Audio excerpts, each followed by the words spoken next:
From New York, the world's most famous detective, Sherlock Holmes.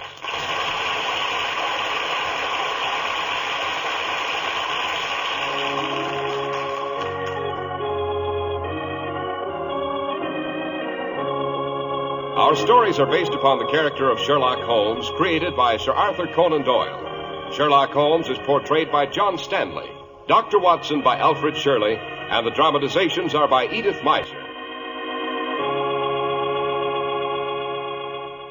Well, here we are once again on the threshold of Dr. Watson's study. We find Mr. Holmes' genial biographer strutting up and down in front of his fireplace. Evening, Doctor. You look fit. The Christmas festivities don't seem to have got you down. I am fit, Mr. Harris, very fit. Better than that, I'm rather well fitted. Oh, great Scott, man, where are your eyes? Why, Dr. Watson, don't tell me Santa Claus brought you a clipper-craft suit. Well, why not? Just because I'm a wee bit venerable doesn't mean I'm antique. I still enjoy making a good impression, don't you know? Well, in that suit, it'll be the girls that go when you walk down the street, Doctor. Oh, Mr. Harrison. Seriously now, Doctor, suppose you tell us what tonight's story is to be about. Well, tonight I thought I'd relate how Holmes and I spent New Year's Eve off the Scilly Isles. The Scilly Isles? That sounds appropriate, Doctor. The name of these particular islands is spelled Scilly. They are located roughly 100 miles southwest of Land's End, Mr. Harris. Oh, what in the world were you doing there on New Year's Eve? Trying to prevent a great maritime catastrophe. You remember what happened to the Titanic? You know what happened to the Lusitania? Well, the lives of those on the ocean liner Gigantic were in even greater danger when Holmes and I went over the side on New Year's Eve in the year 1912. Oh, but good heavens. There I go getting ahead of myself again. Suppose I fix us a Tom and Jerry.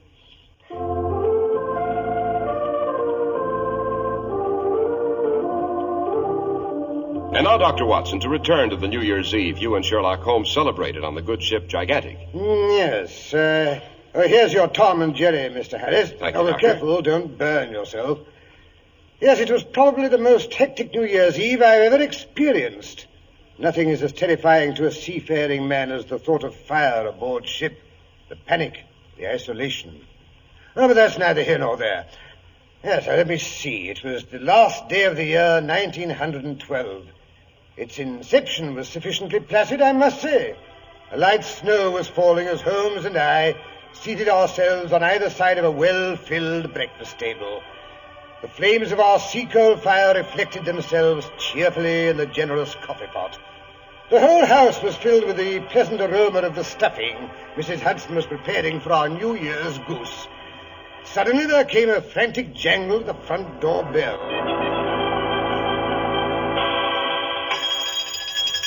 No, definitely no. No what, Holmes? Whoever it is that's pulling our front doorbell out by the roots and whatever his problem is, I'm definitely not interested.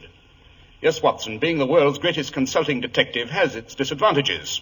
People always manage to get into difficulties at the most inopportune moments. Yes, you should try being a doctor, Holmes. No female since Eve has ever decided to become a mother at a convenient time. Oh, come in, confound it. Mr. Holmes? Mr. Sherlock Holmes? Naturally. Whatever your problem is, I warn you it'll have to wait till after the holidays. But it can't wait, Mr. Holmes. Close to 2,000 lives are at stake. I pray to heaven you'll be able to reach them before it's too late. Reach whom? Where? And what is this disaster you anticipate with such trepidation? The steamship Gigantic, Mr. Holmes. She should be somewhere off the Scilly Isles by midnight. We've been reliably informed that an attempt will be made to set fire to her at that time. If successful, it'll be the greatest disaster in all maritime history. Yes, in that case, I suppose I shall have to forego the little celebration I'd planned for this evening. Have to? Really, Holmes, you are a cold-blooded fish. Oh, I'm sorry. I don't believe you've met my colleague, Dr. Watson. Mr. Pembroke. Reginald Pembroke. How do you do, sir? I'm chairman of the board of Floyd's, the famous insurance company. Oh, then your desire to prevent this disaster isn't entirely humanitarian. Not entirely, but neither is it altogether mercenary. There's more at stake than the lives of the passengers on board the Gigantic. If she goes down, the financial stability of the British Empire goes with her. Interesting, eh, Watson? Continue, Mr. Pembroke. You may not be aware, Mr. Holmes, that during this past year there have been a terrifying number of marine catastrophes. Holmes knows everything, Mr. Pembroke. I'm quite cognizant of the fact that quite a few of the newest and fastest British liners have been destroyed at sea by fire, storm, and accident. They weren't accidents, Mr. Holmes, I assure you. Quite. The Egyptian Star was destroyed by fire in the Persian Gulf. 800 lives lost. The Lord Nelson disappeared in a typhoon in the Indian Ocean. No survivors. The Southern Cross exploded and sank off the coast of Brazil. 1,200 casualties. The Wellington, the Lady Jane Grey, and the El Dorado all caught fire in different parts of the Pacific. Total deaths, over 2,000. But the greatest disaster was last April, when the Titanic ran into an iceberg with a loss of over 1,500 souls. The public's becoming panicky about traveling on British ships. The ships of other nationalities are taking all our trade. 3 banks and nearly 10 investment concerns who had large marine interests have gone to the wall. Even Floyd's is not too secure. But that is not the most serious aspect of the situation. Really? Good Lord, don't tell me there's worse to come. Much worse, Dr. Watson. Those ships disappeared in many parts of the world. They were sunk by diverse methods. One factor, however, was the same in each disaster. And that was? The cargo carried by each ship was gold. English gold. Oh. If it ever became known how much British bullion lies at the bottom of the 7 seas, British credit would be badly crippled. As a matter of fact, the Bank of England has been forced to import a large shipment of gold from Canada. And it's on the Gigantic. Good Lord, no wonder you're upset. The whole economic structure of the British Empire is at stake, Mr. Holmes. Nothing must happen to the Gigantic. What makes you think anything will? A cable was sent shortly after the Gigantic left Queenstown. She makes a stop in Ireland on her eastbound voyage, you know. She sailed shortly before dawn this morning. The gangplanks have been drawn in, the last line have been cast off, and the great propellers have begun to churn. Suddenly the dockmaster noticed someone sliding down the ship's side on a rope.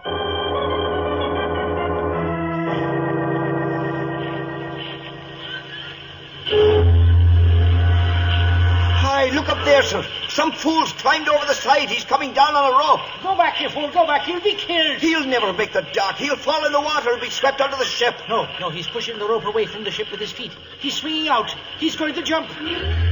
He made it. Someone up on the bridge has seen him. He's calling to And him. the chap picked himself up. He's shouting back. Happy New Year to you up there!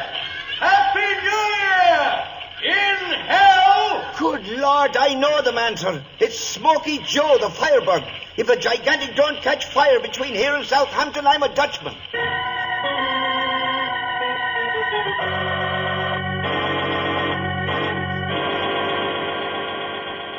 Smoky Joe. Seems to me we've heard of him before, Watson? Not merely as an expert arsonist, but a dangerous pyromaniac as well. They caught him, I hope, Mr. Pembroke. No, Mr. Holmes. Unfortunately, he was too quick for them. He crawled down a ladder and disappeared among the pilings under the docks. So, the Gigantic is headed for Southampton with a nice bit of Joe's handiwork aboard. You think it's a firebomb, eh, Holmes? Not necessarily, Watson. There are many ingenious ways of starting a fire, you know. Whoever hired Joe would prefer to have it happen well out to sea, I imagine. Our thought exactly, Mr. Holmes. We've wirelessed Captain Brooks to make a search, of course, but on a ship the size of the Gigantic, it's like looking for a needle in a haystack. You are our one hope, Mr. Holmes. If only you couldn't get on board in time. And how do you suggest I go about that little assignment? The chairman of the Great Western Railway has placed the Royal Train at your disposal. All other traffic will be cleared off the tracks. Now, you should reach Land's End shortly after lunch. My yacht, the Albatross, will be waiting for you in the harbor at St. Ives. It's a very speedy little craft, and with any luck, you should sight the Gigantic around 11 o'clock tonight. Yes, 11 o'clock. What was it Smoky Joe called out? Happy New Year in hell. It won't be New Year till midnight.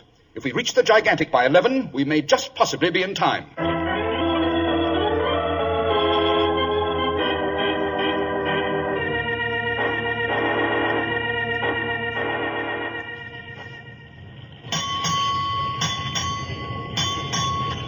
Six bells. It's 11 o'clock.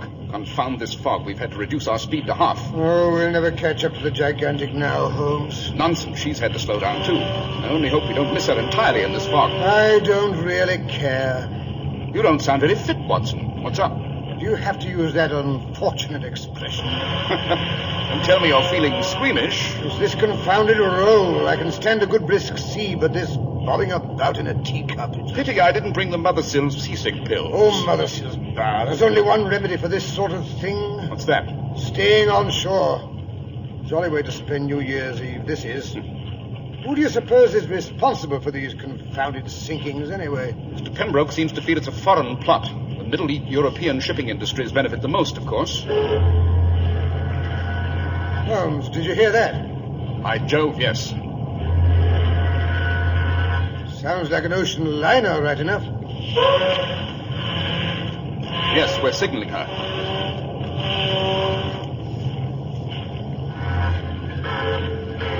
Great Scott. There she is, the gigantic looming out of the fog. Looks like a mountain coming at us.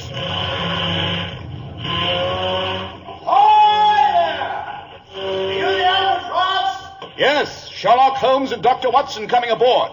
Let down a ladder. Ladder coming over! Look out below! Here's the ladder, Watson. Think you can manage it? I'd climb up the Eiffel Tower on a clothesline if it would get me off this bouncing coffin shell.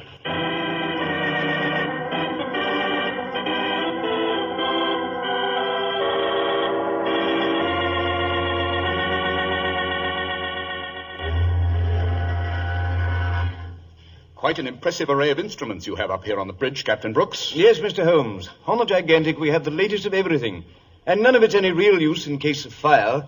I'd sooner face a typhoon or a shipwreck, or a mutiny even, dod rat it, than a fire on board ship. But surely a ship this size should be fairly fireproof. That's what you might think, Dr. Watson. But there are three factors that make a fire on a luxury liner dangerous.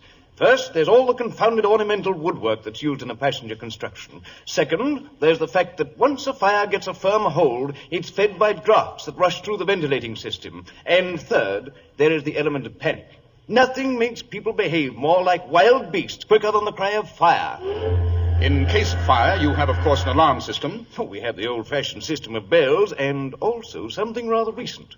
The Gigantic is one of the first ships to install it. You see that glass case over there, gentlemen? Oh, the one with a lot of tubes entering from below. Looks rather like a giant honeycomb, eh, Holmes? Each of those tubes leads to a separate compartment of the ship.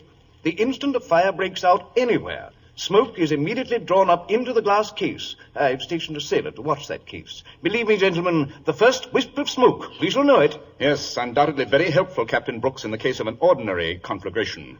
But I assure you a fire set by Smoky Joe is not ordinary. He's a master arsonist. 10 seconds after one of his fires breaks out, you're dealing with a raging inferno. Well, confound it, they tell me the man deserted the ship at Queenstown. That is this morning. Well, that's more than 18 hours ago. If he'd set fire, it seems to me that we'd be in flames by this time. Not necessarily. There are many methods by which a fire can be made to break out long after the pyromaniac has left the scene of his crime. You say you found no time bombs, no inflammable acids? No, Mr. Holmes. Ever since I received word that we were in danger, I've had my men searching high and low. They found nothing, absolutely nothing. It's been a systematic search, I promise you. Yes, but you've drawn a blank. That's what comes of using system instead of brains and initiative. Oh? And how do you propose to locate whatever it is we can't find? By using a little logic. I shall credit Smoky Joe with having the intelligence to place his fire-starting device in the place where it'll do the most damage. The man's no amateur, Captain. He knows his business. Then I shall investigate that place and remove his handiwork. Holmes, you're bragging again. Not at all, my dear Watson. I think I may promise I shall have discovered the menace inside of half an hour. I only hope Joe's little device doesn't do its nasty job before then. Half an hour. It's now 11:30 exactly. Do you think you can solve this problem by midnight? Yes, Captain. With any luck, I think I can promise you a placid and uneventful New Year. Captain Brooks. Yes, Mr. Brown. What seems to be the trouble? The wireless engineer, sir, wishes to report that something's wrong with his apparatus. Both the sending and receiving equipment have suddenly gone out of commission. I don't like that. What does he think is the Pardon matter? me, Captain. Can you come here a minute? Excuse me a moment, gentlemen. The wheelsman is calling me. What's the trouble, Jerry? It's the compass. It's spinning like a top. I can't figure out what's got into it. Never seen the like except once in some magnetic storm. Great Scott, this is incredible. Now what? It's the engine room calling, Captain. I'll take it. Hello? Yes, Captain Brooks speaking. The blazes, you say? Well, do the best you can. Seems to be the difficulty, Captain. The dynamos are slowing down. They can't figure out why. Good Lord, sir, that's why the lights are getting dim. Blazes with the lights. Without dynamos, we've no forced draft for the furnaces. We'll never keep up enough steam pressure to drive the ship. In no time at all, we'll be drifting helplessly in the Atlantic, in the middle of the reefs that surround the Scilly Isles. Jolly way to spend New Year's Eve, eh, Holmes? It could be worse, you know. How? The ship could be on fire. That's the real menace, to which these other threats are but the prelude, I fancy. For the love of heaven, what are we to do? Keep calm and use whatever intelligence the Lord has endowed us with. Captain Brooks, I suggest you and as many officers as you can spare join the holiday celebration that's undoubtedly going on in order to keep discipline in case there's any disturbance. Very good, Mr. Holmes. There's a New Year's dance going on in the large ballroom. It's on C deck. And meanwhile, if you can spare us someone to guide Watson and myself. Of course. And Mr. Brown here is our purser. He knows the ship as well as anyone aboard. I'm sure he does. Very well, Mr. Brown. If you'll lead the way, I think Dr. Watson and I would like to go below. And investigate the engines? No, Mr. Brown, even lower than that. What we're looking for is apt to be rather close to the furnaces, I imagine.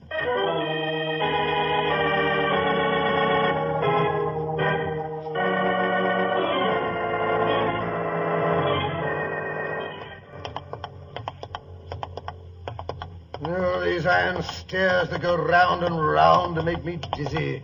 Maybe it's the heat down here. Yes, we're getting close to the furnace room. If you listen, you can hear the men stoking. Grim way to earn a living, eh, Holmes? Stop a minute.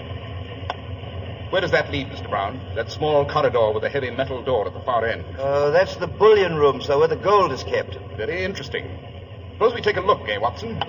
Yes, I've always wanted to see those gold bars you hear so much about. I'm afraid that won't be possible, Dr. Watson. Why not? Well, as you can see, the door is locked and sealed. It was done by the port authorities before we left New York. That door won't be opened until the port authorities unseal it when we reach Southampton. You mean that room in there wasn't opened when the captain ordered the ship searched for incendiary material? No, Mr. Holmes. But it's quite impossible for anyone to place a firebomb or anything of the sort in there. As you can see, the seals are still intact. Quite. These seals are intact. But are they the ones put on in New York? I doubt it. Let's have a look. Yes, interesting. Very interesting. These are not the original seals. Oh, how can you tell, Holmes? They look intact to me. Exactly, they are intact. But here in the crack of the door sill are bits of broken seals. But these seals are not even chipped. By Jove, yes, of course.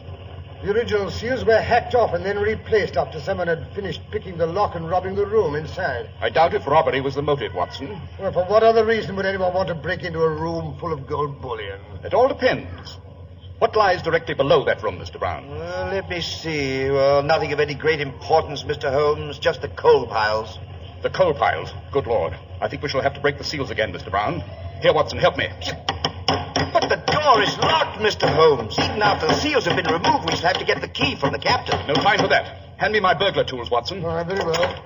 But, good heavens, you mean you could actually pick a lock with those things? If Holmes ever turned thief, Mr. Brown, even the Bank of England wouldn't be safe. Yes, that should do the trick. Now, if you'll help me draw the bars, Watson. Yes, with pleasure.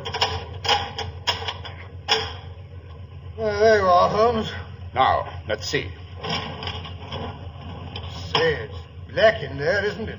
Is there a light inside, Mr. Brown? No, Mr. Holmes, I'm afraid not. Then we shall have to prop the door open. The light from the corridor will have to do for our investigations. Come on, Watson. Holmes, that smell. Phew. Strong and acrid. Like sulfur, only with more bite. Seems to be coming from this large tin. Suppose I light a match. British village, stop! Don't be alarmed. I know better than to light a match around a tin which is leaking sulfuric acid. I only wanted to know how much you knew about Smoky Joe's incendiary device, Mr. Ludwig Brown, spelled B-R-A-U-N, if I'm not mistaken. So you recognize me? Yes, that dueling scar over your left eye. It's rather a giveaway, don't you know? So you have found how we are going to set fire to the ship by having the acid drip through a hole in the floor onto the coal beneath. The first shovelful of that acid-soaked coal that goes in the furnace, and the whole of a ship will be a blazing inferno. Nothing could put out that fire. Don't you mean that's how you were going to start the fire? My dear Mr. Holmes, you do not think we will let a small obstacle like the famous Sherlock Holmes stand in our way? Now, listen to me. Don't raise your fist to me or I'll let you have it. Never argue with a Luger pistol, Watson. What? That's the first sensible remark you've made, Mr. Holmes. I'm sorry to leave, but the stokers should reach the sulfuric acid impregnated coal in about 10 minutes, I believe. So I must be going. This room will be a roaring oven once it starts. You'll be rather badly overdone, gentlemen. Goodbye, then. So sorry I cannot say auf Wiedersehen. The door. He's bolted it. Even you can't open it now, Holmes. Shut up, Watson, and help me look for the opening. What opening, for heaven's sake? The opening that leads to the tube that ends in the captain's new fire-detecting machine. It should be somewhere near the ceiling. But, Holmes, I can't see a thing in this black hole of Calcutta. You can feel, can't you?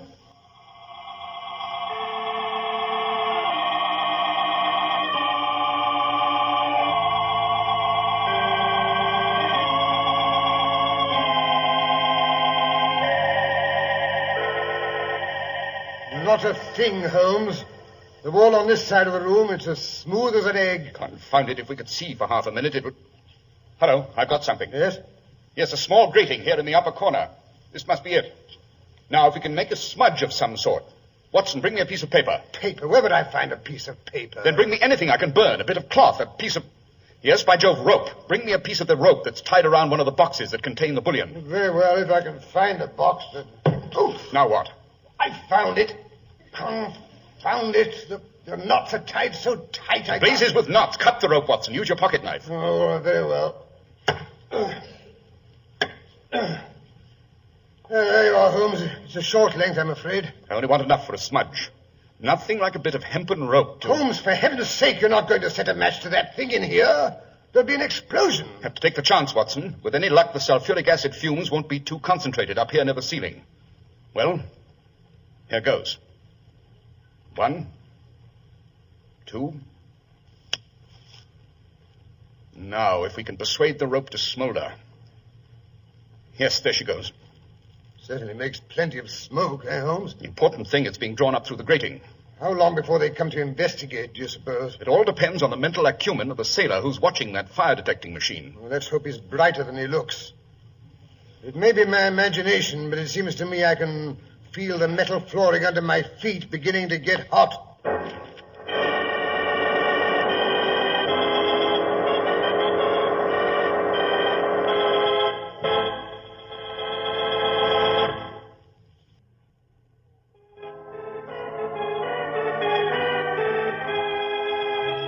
Now let's rejoin Sherlock Holmes and Dr. Watson, locked in the smoke-filled bullion room of the gigantic.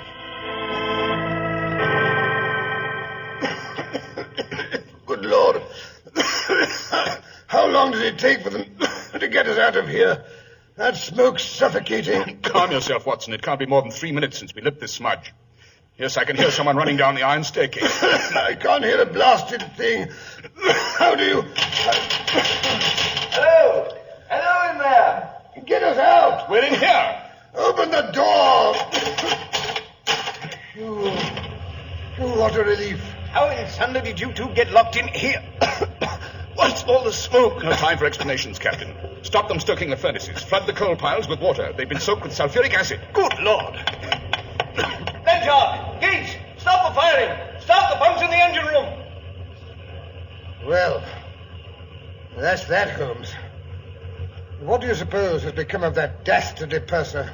We'll let Captain Brooks take care of him, Watson. Unless I'm very much mistaken, Mr. Brown is going to wish he'd never gone to sea.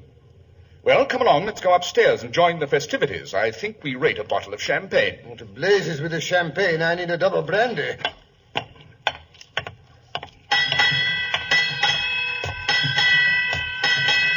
8 bells.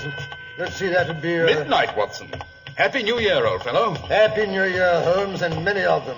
But, don't you think you could manage to have them not quite so hair-raising? And have you getting fat and lethargic? You know, that would be unhealthy. Not to say boring. Oh, so now it's for my sake we indulge in all these horrendous escapades, eh? Fine bit of logic, that is. Elementary, my dear Watson. Elementary. But here's the ballroom. Suppose we join the party. Fine, my dear.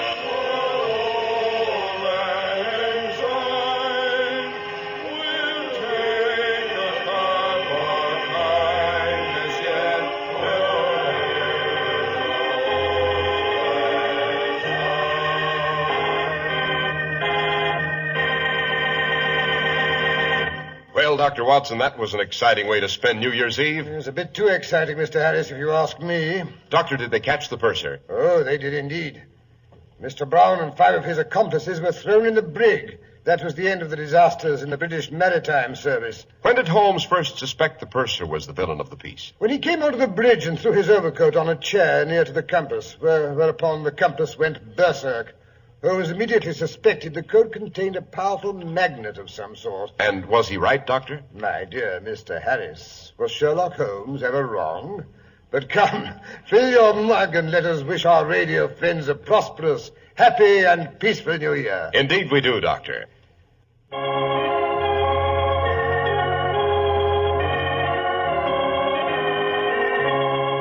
The world's most famous detective, Sherlock Holmes.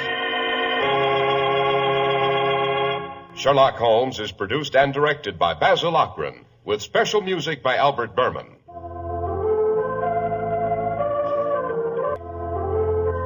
Be sure to listen next week to Sherlock Holmes in The Mazarin Stone.